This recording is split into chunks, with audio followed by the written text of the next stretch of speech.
This week, we're going to look at how film, TV, and the creative medias create the other.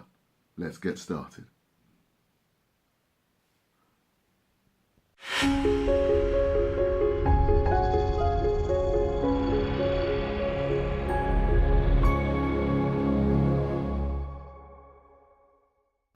Welcome back to Being the Other. I'm Dr. Dwight Turner, and what we're going to do this week is look at media, film, TV, and so on, and how they actually perpetuate and create the other. Now, recently we've heard a number of stories in the press, both here in the UK and in the US, about actors who have, for various reasons, actually brought to the surface the idea of diversity and otherness. For example, Ed Skrein, who was, I hope I got that name right, by the way, who was actually supposed to be appearing in the film Hellboy, the new reboot, decided to back out because he was charged with playing a character who's actually in the comic books of Asian origin. In the UK here, we have just had a recent debate, to be honest, around the 13th Doctor.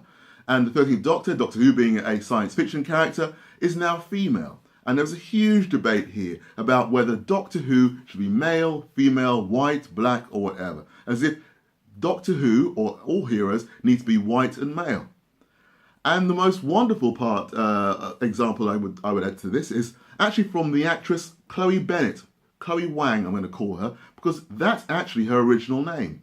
And as she stated in a newspaper article, which I will put down below in the comments, she talked about having to change her name in order to fit in with majority's ideas of how she's supposed to be. Because every time she put down her real name, she never got any parts. So this week, the reason why I'm actually doing this cast is to look at how film and media creates the other, and also to consider the responsibilities that they have for maintaining and promoting difference, diversity, and the role of the other. So why is this important? Well, think of it. You know, I'm 48 years of age right now.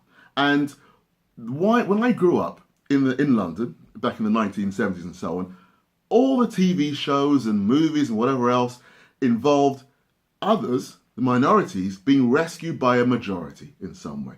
Or if they were very unlucky, they died partway through. Films like Planet of the Apes, for example, where the black character dies really quite early on. Enter the Dragon's another example of this. And there are numerous other films whereby women were often needed to be rescued by a male. Plenty of genres use this. It wasn't that uncommon. You just have to look online. In fact, some of the clips will be actually here on YouTube if you look for them. The reason I'm actually highlighting this is to show you that actually we grew up in an age whereby the other wasn't seen as they were, as they could be. They were often presented in a means whereby the majority was superior to them. Now, the problem with this is obvious, especially in the current day and age where we're striving for equality, for equity, and for an acknowledgement of diversity. The problem with this is these were very old stereotypes set up to create a certain image of the other as being weaker than, of being in need of rescuing, saving, or not even being able to survive beyond the first reel of a film. These things are often being challenged now in the current day. We've just seen Wonder Woman take nearly $1 billion worldwide, a film about a female hero saving the world. How long has that character been around, though? Since the 1930s and 40s, and it's only now that we have a decent film about her which has actually gripped the world's imagination. These sorts of characters in the modern day and age are hugely important for the other in order that they're seen in a different light, in a more diverse light. They're not pigeonholed into one way of being that actually fits in with the majority's need. And even if we look at the comic book industry, where, for example, characters as traditional as, say, Spider-Man or Thor are being reimagined to bring in layers of diversity, traditional comic book fans have often rebelled against it. You know, there's often a lot of talk here about how Marvel sales are not as good as they used to be and so on. That's because they've gone down this road of diversity. Actually, I don't believe that's the case. My sense is what's happened is this.